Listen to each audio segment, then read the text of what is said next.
Olá, tudo bem com você? Espero que sim. O desejo é que Deus te abençoe sua vida, sua família e tudo aquilo que te diz respeito.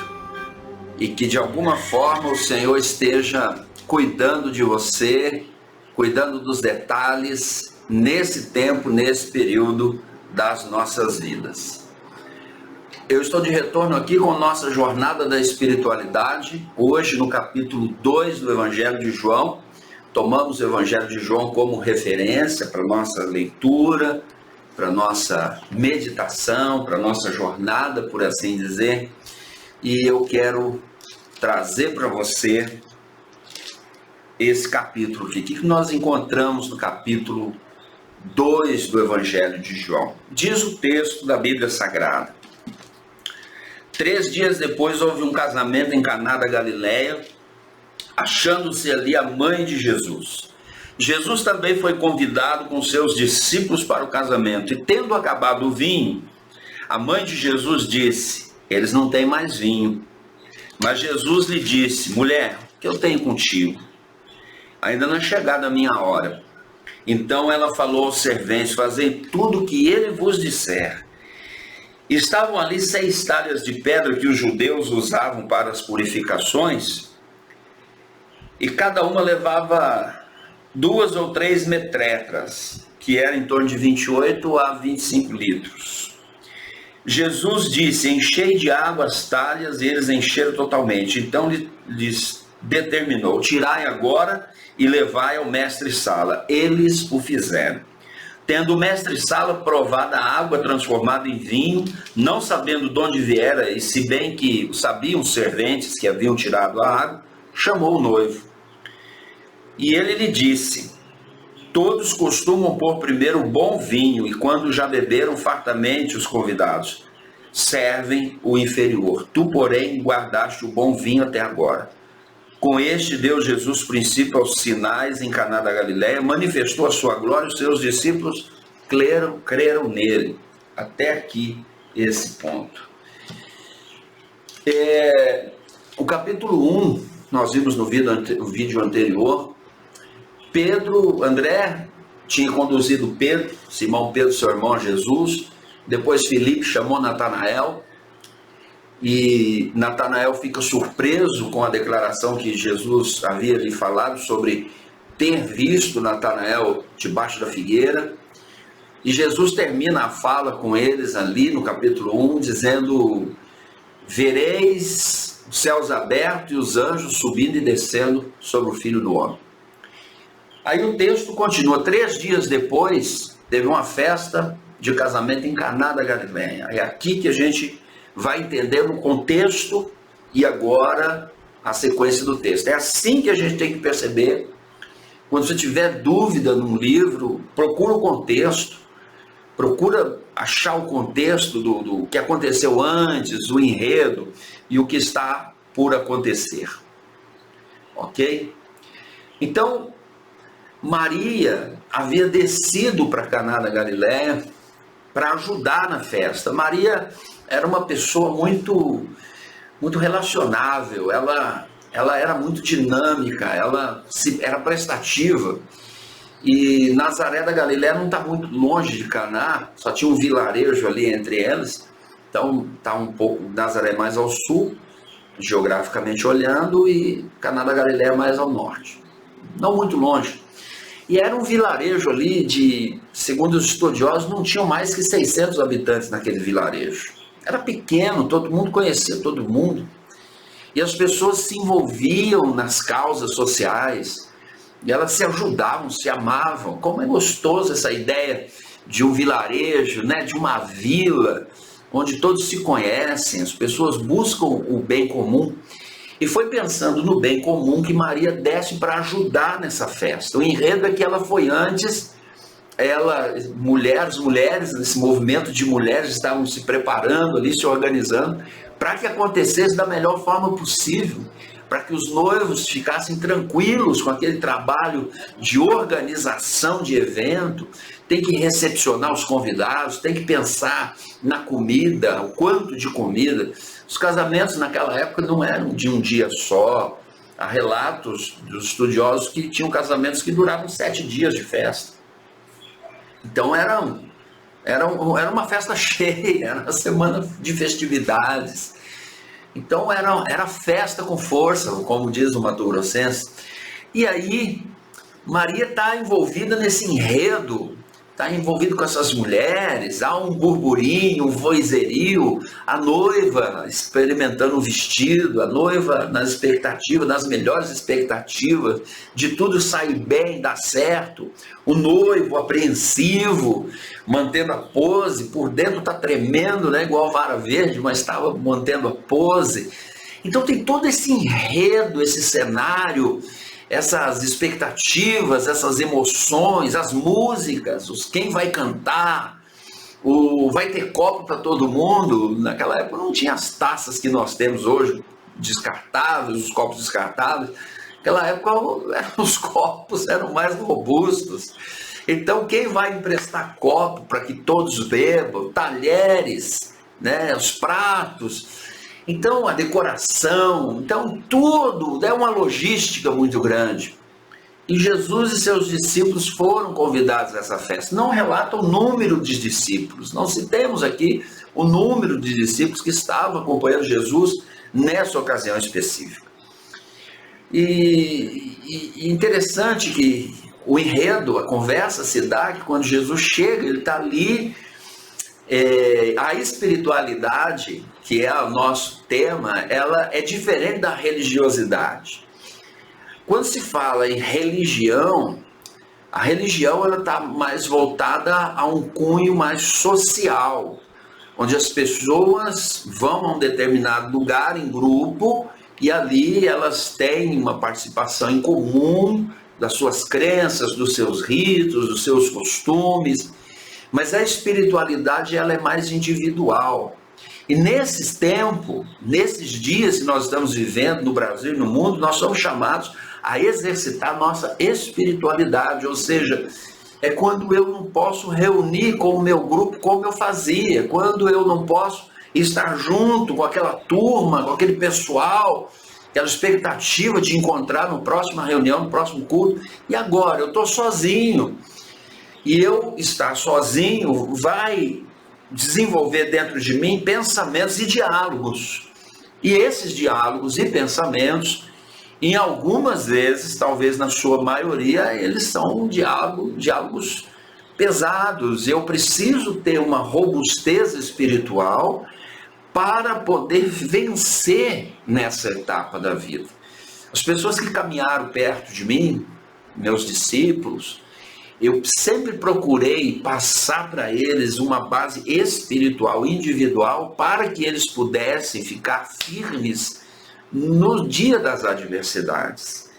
Então, o meu objetivo desse vídeo aqui é te ajudar também, para você ficar firme, para você fazer a leitura da sua Bíblia e descortinar os seus olhos a simplicidade do relacionamento com Deus e da espiritualidade.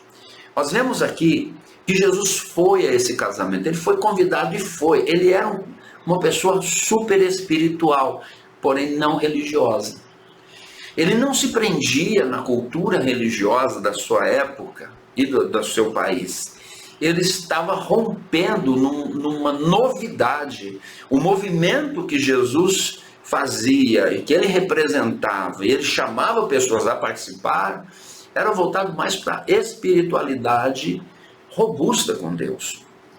E uma pessoa espiritual é uma pessoa que sabe diferenciar as diversas maneiras, os diferentes momentos e lugares com o seu comportamento. E Jesus vai a esse casamento. Ele vai ter uma festa, ele vai com seus discípulos, ele chama os seus alunos para que vão. E eu fico imaginando Jesus chegando nessa festa. Por quê? Jesus ele é um arquétipo. A ideia que se tem por Jesus, ele é um ícone, né? Ele é um salvador. Ele é o verbo encarnado que vimos no capítulo 1, versículo 14.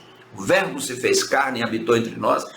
Então tem muita expectativa das pessoas ao redor de Jesus para ver como ele vai se comportar, o que ele vai fazer nesse casamento.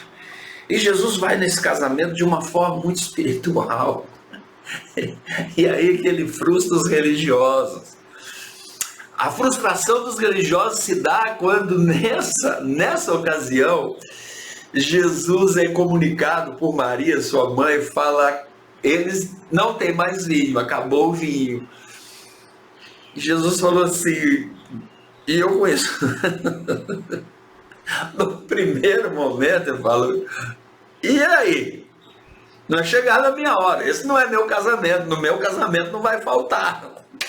Eu estou parafraseando, eu estou aqui dando combustível, te dando substrato para que você perceba isso numa leveza. É lógico que Jesus não ia ficar sem fazer nada, é lógico que ele ia fazer alguma coisa.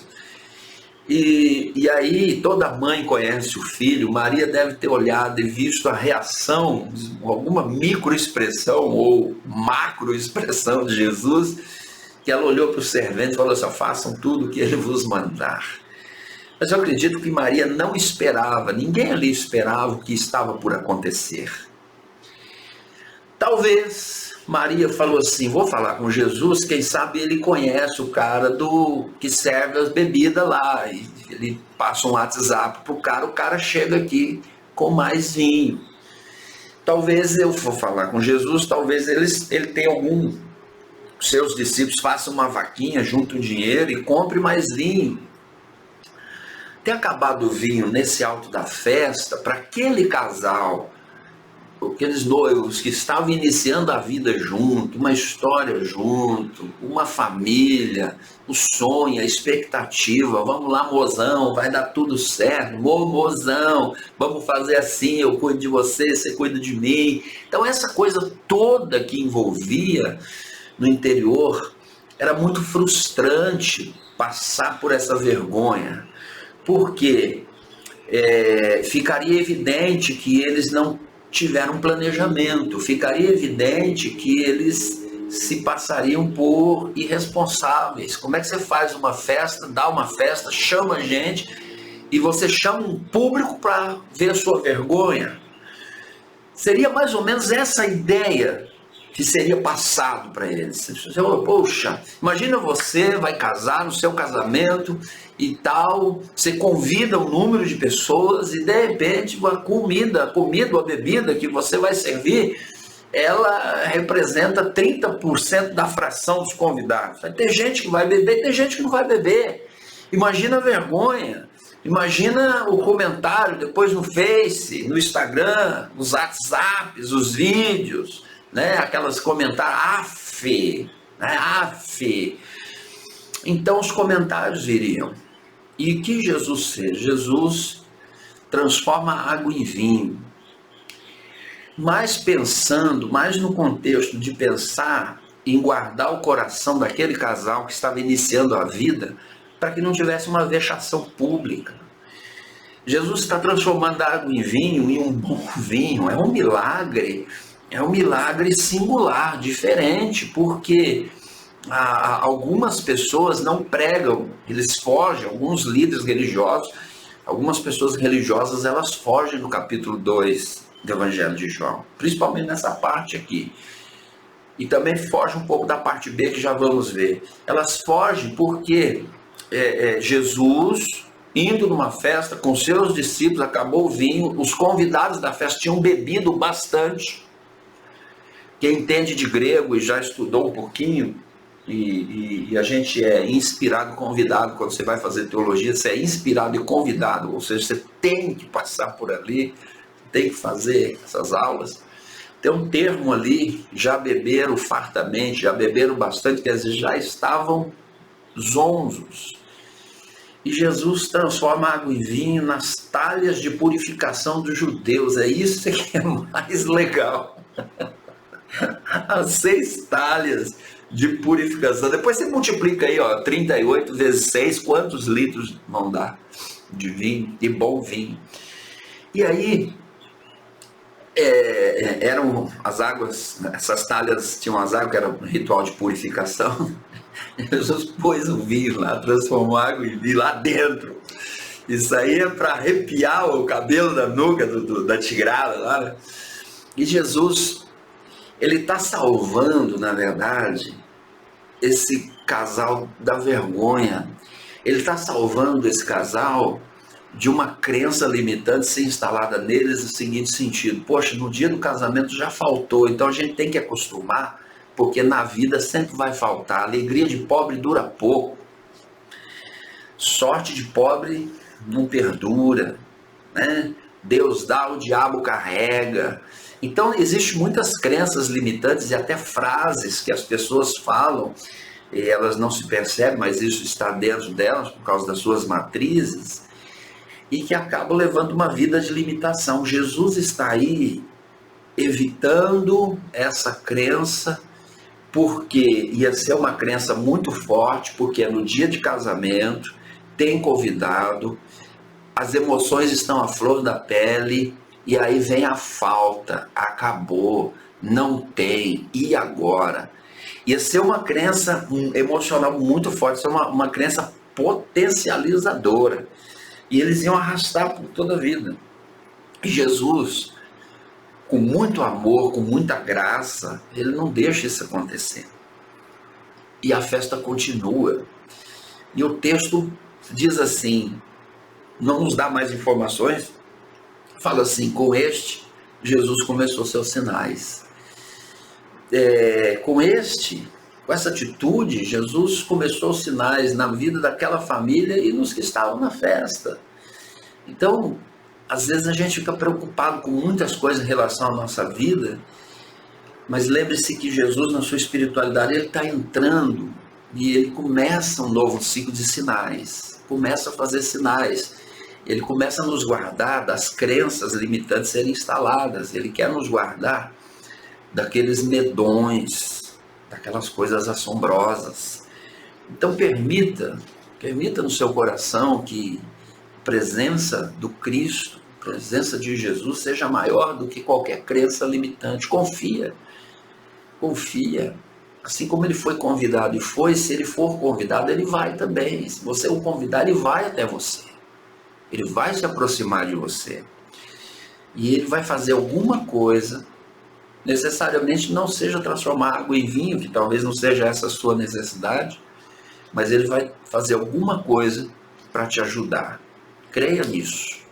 Não perca a esperança. Creia. E a parte B, que eu quero continuar aqui com vocês, é o seguinte. Diz assim, do 12 em diante. Vamos ver se até onde eu vou aqui. Isso. Vamos lá, né? Vamos já fechar o 2. Depois disso, desceu para Cafarnaum com sua mãe, seus irmãos e seus discípulos, e ficaram ali não muitos dias. Estando próximo à Páscoa dos judeus, Jesus subiu a Jerusalém, encontrou no templo os que vendiam bois, ovelhas, pombos e também os cambistas assentados. Tendo feito um azorrague de cordas, expulsou a todos do templo, bem como as ovelhas, os bois, derrubou pelo chão o dinheiro dos cambistas, virou as mesas e disse aos que vendiam as pombas: tirai daqui estas coisas, não faça da casa do meu pai casa de negócio. Lembraram seus discípulos do que está escrito: o zelo da sua casa o consumirá. Perguntaram, pois, os judeus: qual sinal nos mostra para fazer estas coisas? Jesus lhes respondeu: destruí esse santuário e em 3 dias eu reconstruirei. Replicaram os judeus: em 46 anos foi edificado esse santuário e tu em 3 dias o levantarás? Ele, porém, se referia ao santuário do seu corpo. Quando, pois, Jesus ressuscitou dentre os mortos, lembraram os seus discípulos de que ele dissera isto e creram na Escritura e na palavra de Jesus. Estando ele em Jerusalém, durante a festa da Páscoa, muitos, vendo os sinais que ele fazia, creram no seu nome. Mas o próprio Jesus não confiava a eles, porque os conhecia todos, e não precisava de alguém lhe desse testemunha a respeito do homem, porque ele mesmo sabia o que era a natureza humana. Nessa segunda parte, a espiritualidade e não religiosidade, qual é o contexto aqui? Jesus vai para Cafarnaum, fica não muito dia. Cafarnaum, mais tarde, ele vai adotar como a sua cidade natal, e ali é uma cidade de maior movimento. Então Jesus queria que a sua mensagem se propagasse rapidamente, então ele não poderia ficar em Nazaré, que era menos movimentado. Então ele tinha que ficar estrategicamente numa cidade mais movimentada, e essa cidade era Cafarnaum. Aí perto da Páscoa ele sobe para Jerusalém. E o curioso é que nessa época aí, você que está vendo os meus vídeos sobre o Desafio 2021, que hoje tem lá um vídeo do livro de 1 Reis, e eu vou falar até o livro de Malaquias, depois vou entrar no período intertestamentário, que é Malaquias e Mateus, 400 anos de história, o que aconteceu. E vai ser importante você acompanhar, porque eu vou te dar um substrato, um pano de fundo sobre a transição e a percepção religiosa que aconteceu, e nos dias de Jesus quais eram e como estavam instituídos os sacerdotes nos dias de Jesus. Os sacerdotes nos dias de Jesus estavam instituídos e escolhidos através de Herodes o Grande, que havia instituído os sacerdotes numa questão de quem indica politicamente. E Herodes ele construiu o templo, o grande templo, né, para agradar os judeus. E ali houve um conchavo, ali houve uma coisa armada, ali houve um consenso, para a gente falar bem a verdade. O que aconteceu? Novamente, assim como Salomão, em tempos atrás, ele investe no turismo, o Herodes também viu uma grande oportunidade de edificar o templo para se lucrar com o turismo. O pano de fundo é esse. Acontece que o povo que vinha a Jerusalém, as viagens que eles faziam, eles traziam moedas estrangeiras. Então, quando eles chegavam em Jerusalém, eles tinham que fazer o câmbio pela moeda local. E aí, eles traziam a moeda, faziam o câmbio, depois de fazer o câmbio, ia comprar os animais para o sacrifício. Então, todo esse movimento ali no templo, no pátio externo do templo, que as lojinhas foram estabelecidas, as casas de câmbio, quem vendia pombo, quem vendia boi, quem vendia ovelha, quem vendia cordeiro e tal. Então ali tudo está com os sacerdotes e seus filhos. Tudo isso está nas mãos dos religiosos, dos líderes religiosos, que viram na oportunidade da visitação desses estrangeiros, desses viajantes, a oportunidade de lucrar. E a coisa era assim um tanto quanto descarada, que eu vou falar em shekel, que é a moeda de Israel, né? Shekel no singular, shekelins no plural. O viajante chegava com uma moeda de um outro país, uma moeda de prata ou de ouro, e ele ia trocar, fazer o câmbio na lojinha do sacerdote dentro do templo. E a lojinha do sacerdote, ela sempre tinha uma variação de taxa cambial. Vamos pensar que lá fora, na lojinha do judeu, fora do pátio do templo, a taxa cambial era mais ou menos assim. Aí o cara trazia 2 moedas romanas, vamos dizer assim, 2 moedas lá estrangeiras, com 2 moedas comprava um shekel, ok? Mas dentro da lojinha dos líderes religiosos, para comprar 2 moedas não era suficiente, precisava de 4 moedas para comprar um shekel. Por quê? Porque aquela lojinha é especial, aquela lojinha é do sacerdote, aquele shekel, aquela moeda é consagrada, aquela moeda tem uma virtude, tem uma bênção, e a conversa era mais ou menos assim. Por isso que Jesus viu e ele começou a fazer o chicote, o azorrai, ele começou a trançar. E ele ia vendo, ele teve tempo para ouvir, para ver. E a religião aí está nadando de braçadas no lucro. Não se importam com a fé daquele viajante que veio de longe devotar, dar seu culto, sua adoração. Mas antes dele chegar lá, ele tem que comprar fazer o câmbio da moeda aqui. Só que tinha ofertas de moeda, mas também ele tinha que apresentar um sacrifício. Então ele ia ter que comprar um pombinho, que é a classe mais pobre. Ou ele tinha que comprar um cordeiro, que é a classe média, ou um boi, um touro, que era o rico. Mas se ele comprasse a pombinha lá fora, talvez ele pagasse lá 50 centavos de shekel. Mas a pombinha dentro do templo eram 3 shekels. Então havia um disparate muito grande. E Jesus se irrita com isso. Jesus vai disciplinar isso. Não é o fato da moeda em si, do pombo em si, do cordeiro em si.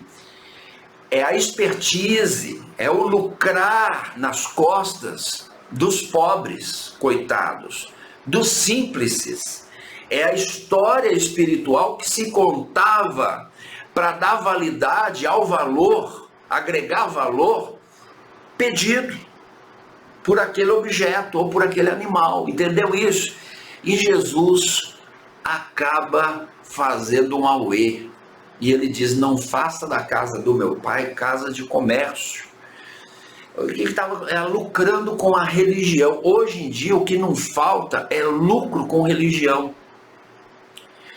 E alguns, infelizmente, nos dias de hoje, abusam da fé, da confiança, da singeleza de um neófito, de alguém que está chegando, e ele abusa, ele esfola o couro dessa pessoa. E infelizmente as pessoas vão sendo decepcionadas e se decepcionando com a atitude de pessoas, de gente, mas você nunca pode se decepcionar com Deus. Você nunca pode decepcionar, ter uma decepção da sua fé, porque todo ser humano tem sombra. Todo ser humano tem sombra. Todos os humanos, todos, não escapa ninguém, não escapa ninguém. Então, cuidado com essa questão. Se você já foi decepcionado, já se sentiu decepcionado, exerça a sua espiritualidade, mas não se decepcione com Deus. Não se decepcione com Deus. E é um exemplo claro na Bíblia, em João capítulo 2, nessa parte que eu escolhi, que eu separei da parte A, que foi a boda de Caná. É o exemplo claro de que Jesus não concorda com essa atitude na sua época. E é bem provável que nos dias atuais, eu não vou aqui apontar X, Y, não, porque eu não sei o contexto, eu não sei o enredo da coisa. Mas uma coisa eu sei, que se talvez você esteja decepcionado, não decepciona com Deus não. Continua firme, Ele ama você. E eu quero te convidar ao seguinte: acompanhe aqui no canal, porque essa jornada espiritual, a gente está começando no Evangelho de João, depois nós vamos para Mateus, Marcos, Lucas. E eu quero usar, assim, dessa oportunidade para transferir um conhecimento, e eu tenho certeza, eu vou te prometer, agora é compromisso, eu vou te prometer que seu conhecimento vai abrir, e vai abrir muito. Você vai ter luz, a luz vai brilhar, vai manifestar em você, porque eu vou te conduzir de uma forma pessoal, particular, nesses vídeos. Pega um caderninho, começa a fazer essas anotações, começa a ler o texto. Eu vou te ajudar. Vai ter momentos que eu falo assim: olha, veja o contexto, desassocia. Tem muitas coisas aqui, muitas ferramentas que eu vou te ajudar, que essa minha ideia é te ajudar você crescer, principalmente nesse tempo tão instável no qual nós estamos vivendo, principalmente nesses dias que as pessoas estão clamando, estão buscando, estão sendo espoliadas por líderes religiosos e pior, por líderes políticos, que nós estamos vendo que está acontecendo aí, infelizmente. E às vezes bate o desânimo, o desespero, pedindo socorro, mas não se desespera, vai dar tudo certo, fica tranquilo. E eu vou ficando por aqui. Eu desejo que Deus abençoe você, que Deus te abençoe e te guarde, levante o rosto sobre ti e te dê a paz. O amor de Deus, a comunhão e a consolação do Espírito Santo e a graça salvadora de Jesus de Nazaré manifeste nos seus caminhos, na sua vida, na sua história. e que você se sinta sustentado por Deus, se sinta amado, abraçado, acolhido pelo Senhor, porque Deus não desistiu de você. Um grande abraço, um beijo grande no seu coração, fica com Deus, até o próximo vídeo, tá bom? Fica firme aí, vamos junto. Se você não é inscrito no canal, se inscreva, compartilhe esse vídeo, vamos fazer esse canal crescer, vamos socorrer e ajudar o maior número de pessoas possível para que nós possamos ajudar quem está nesse momento precisando de ajuda e de socorro. Beijo grande, até o próximo encontro. Até mais.